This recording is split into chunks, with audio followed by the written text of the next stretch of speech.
On today's episode of Wild Sobriety, we are going to talk about, hands down, the most crucial component, not only for sustainable sobriety, but for deepening into reclaiming your feminine and living a life of more peace and more. Something that has come to my attention over the last many years that I've been working as a coach and in the world of self-development and the coaching industry. And I've kind of been in the world of self-development probably most of my life, like searching for modalities. And what I've found is that there's this big emphasis often on that self-healing is this 100% reliance on yourself. And although I've studied with many, many teachers who have talked about the importance of accepting failure and stretching your capacity and, being willing to fail, and that failure is a sign of growth and that you're moving forward. But in the end, it always comes down to that if you aren't achieving, or the life that you have isn't the life that you want, then it's like kind of all on you. And this isn't what people mean all the time. And, again, I've worked with many, many teachers who aren't talking about emotional bypassing, but there's not an emphasis on what I have learned to be the most crucial component in a healing journey, which is radical self-compassion. I touched on this a little bit in the episode from last week. Radical is multifold, but what it means for the work that I do, and it's actually one of the shifts in my 5 shifts process, is the ability to not just care for yourself, not find another modality or another retreat or self-esteem or me time. It's not really about that. It is about really honor the deep, deep experience, the multifaceted experience that it is to be human, and especially to be a human woman, because this well runs very, very deep. And as women, and in our beautiful cyclical nature that is not linear, we move through cycles in a 28-day period. We actually move through what is a complete year of different seasons in a 28-day period, pre and post menopause, not in a 24-hour cycle, which is typically where our male counterparts will regenerate their cycle, is more of a 24-hour period.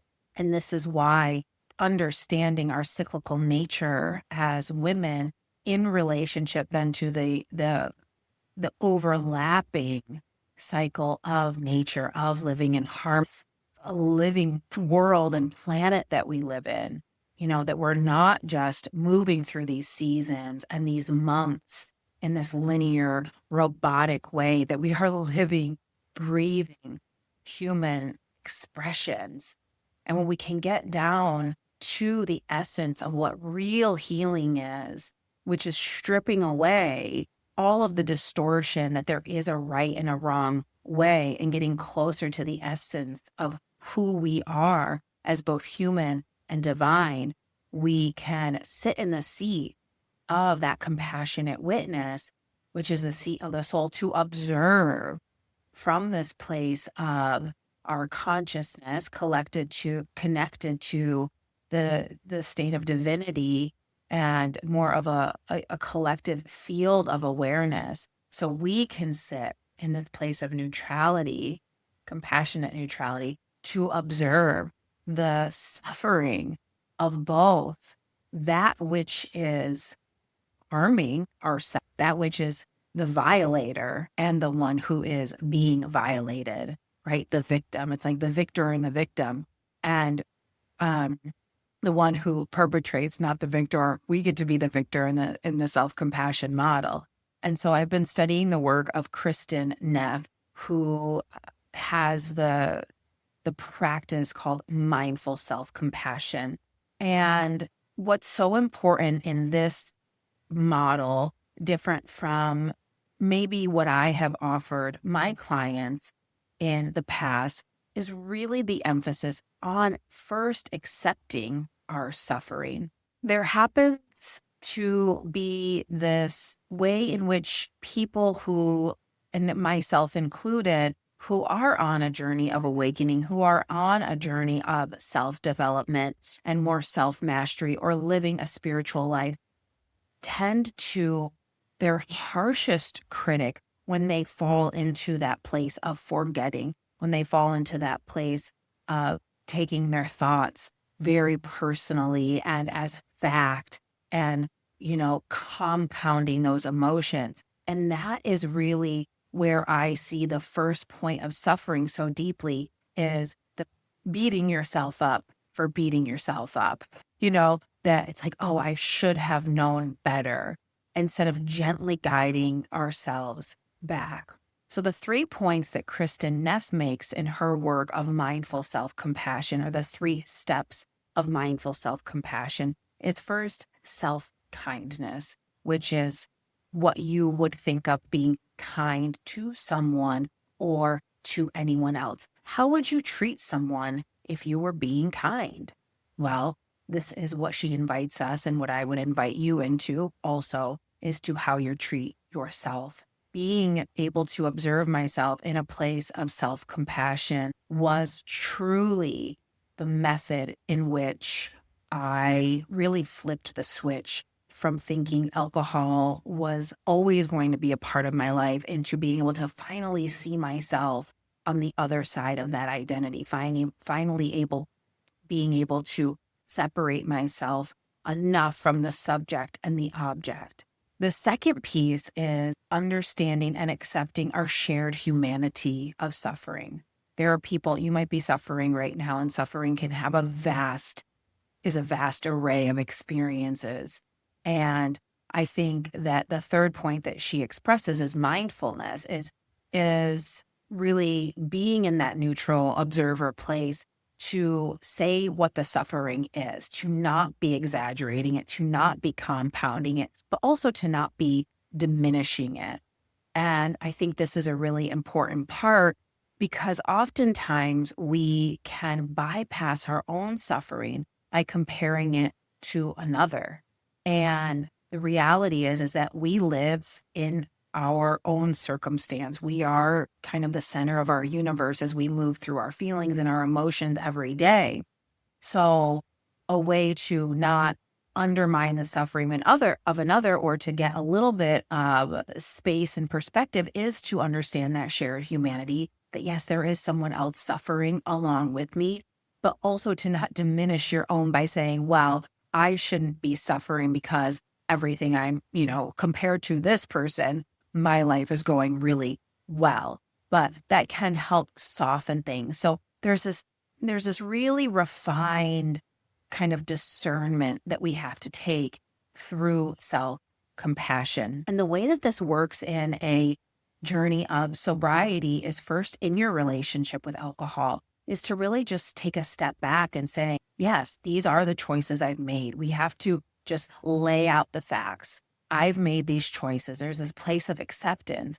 And in these choices has created not only suffering from the chemical of alcohol itself on my physical and mental health and body, but the suffering of the self-concept, all of the beliefs and the struggle of the back and forth, that wrestling with what does the future look like without alcohol, and really not being able to see yourself there. So there's this place where we just have to accept what is and offer ourselves some loving kindness words. And so I'm going to offer you the practice that she shares in her book of self-compassion, which is to come into a place where you have been struggling, where you've been kind of having that inner battle of a couple different voices, and write down the words of the part of you that is the one criticizing, the part of you that is shaming the other for what you might be experiencing. And I'll just give you an example, a little vulnerability, and it might not seem like a big deal to you, but this is something that over the last year or so, because I'm not even going to qualify it, something that I've struggled with is kind of sticking to the schedule that I set out for myself with the things that are actually really important to me. Now, of course, I show up for all of my appointments and obligations that I have, but getting up at a certain time, going to bed at a certain time, those types of things is something because been adding and taking away lots of things in my life that it's been a challenge for me for whatever reason. And it has created suffering. It's created that part of me that's saying, why can't you do this? If you could just get this together, you keep saying you want to do this and clearly you don't. Very similar language to when I was trying to quit drinking, when I really, really wanted alcohol to be out of my life. Of course, there was that inner conflict. And so you write down the word of that, the one that is criticizing. You're never going to figure it out. You keep saying you want to do this. Clearly you don't. You should just give up. And then the one that's being criticized, right? And that's the voice that you might not hear. And I know I don't hear that one quite as strong. But if you think about if someone said that to you, I think about if my partner or even my son or anyone, my mother said that to me, you can't keep a schedule if your life depended on it. Yikes, how would that feel? Ouch, right? I would feel like, well, I'm doing my best. I've had it, that's where the excuses come in, kind of like, I've tried, and I'm sorry. I'm sorry, I can't do it. So writing down just even one sentence from what that voice might feel like. And then we want to take a step back as the neutral third party, because really in this, both of those voices inside of you are suffering in some way. One that doesn't want to be associated, one that feels like you have to beat yourself up in order to change, and one that's kind of the inner child that feels a little bit helpless maybe. And so when I come into this compassionate, neutral place, what do I want to offer the one that says, you're beating yourself up? And I might say, this sounds like something that you really want to do. I can see that it's heavy on your heart, right? It sounds like something you really want to do, but you're being really harsh on yourself to the one that's criticizing. But I see you. I see that this is important to you. And then to the one that's being criticized from the place of the compassionate witness, I might offer, it's okay. You're doing your best. There's no right or wrong way. And I see you. This is time management is something many, many people struggle with. There are books and courses and all sorts of stuff written on this, right?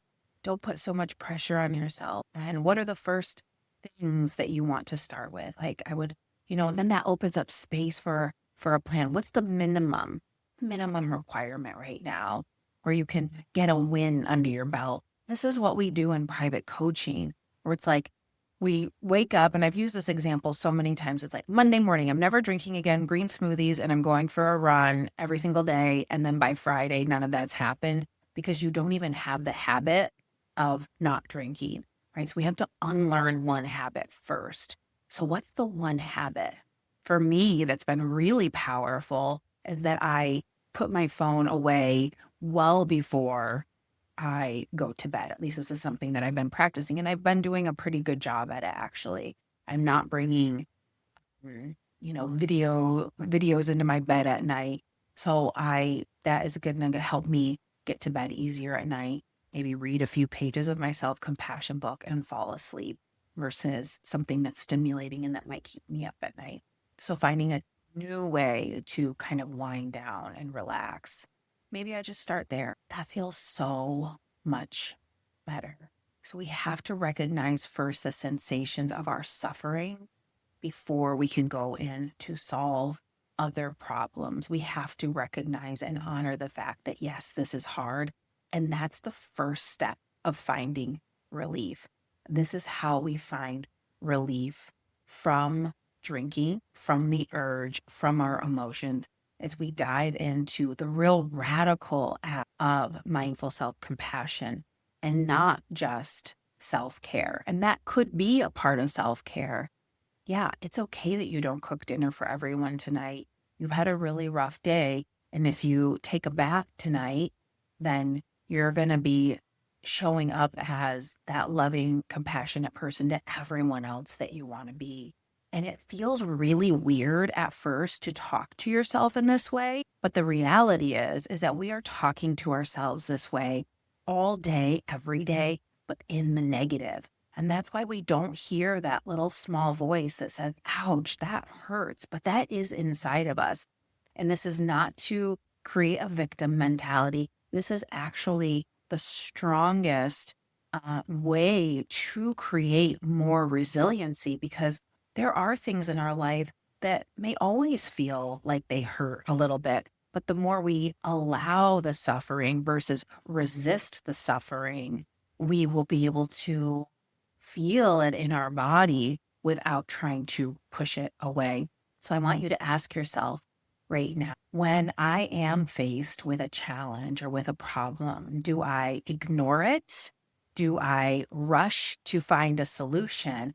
Or do I offer myself compassion? Because when we rush to find ourselves a solution, and this is something different in my program than some other coaching methodologies or even cognitive behavioral therapy that I have emphasized throughout, which is the need to, I say, stop at the emotion. That emotion has got to be validated. It has got to be witnessed. And that wounding inside of us will continue to surface until we acknowledge it. But once we acknowledge it, it kind of loses its power. We say, okay, to that part of us that's really our inner child, I see you and I'm here to support you. And actually, things are really safe over here. So there's a whole process of doing this. But this truly, truly is how you expand your capacity to feel discomfort, to feel emotion, and to learn how to be with an urge or be with the resistance of what is present for you, because that could be the suffering alone, to let it have a beginning, a middle, and an end. And last week I talked about, and I offered a little meditation at the end of the practice. But what I've decided is to make those actually separate episodes. So for each episode, there will be a short meditation to go along with it as a completely separate episode. And if you aren't subscribed to my YouTube channel, I would love for you to come over there. It's Mary Wagstaff Holistic Wellness, because I will be offering and exploring some new types of videos that will not be on the Wild Sobriety podcast, of reading of some sacred text and some really soft and gentle guided ASMR prompts and ways to help you find relief from alcohol, from the kind of over functioning functional freeze that you may have been experiencing for many years, and you are at a point where you are ready to practice the art of receiving. And that, my friend, is first through offering yourself compassion and allowing. If we don't allow ourselves to receive the gifts and we are constantly trying to micromanage, we cannot be in that deep feminine receptivity that you so deserve, and that so much of your nervous system and your soul is really, really calling for. I'm so honored to be here with you. Please subscribe and share this episode with someone who you know might be struggling, but in the end, that's really everyone that we know. And I hope this brings you more peace in your week and in your day. I will talk to you soon. Have a beautiful week. As a very special thanks for being part of the show, I wanted to gift you a free mini training that I created called the Permission Protocol. It's a 5-part series, 5 short videos that are really the journey of using feminine exploration as the means to release alcohol, but to also awaken into sober living, to remove yourself from distortions. So it's the feminine exploration of pleasure and permission giving that actually gets us to where we want to go. And it is a wild journey of freedom and really the unimaginable for what's possible for you through releasing alcohol, but also what you've been looking for from alcohol that's on the other side. Visit my website, marywagstaffcoach.com, or follow the link right here in the show notes, and I will see you next time. Have a beautiful day.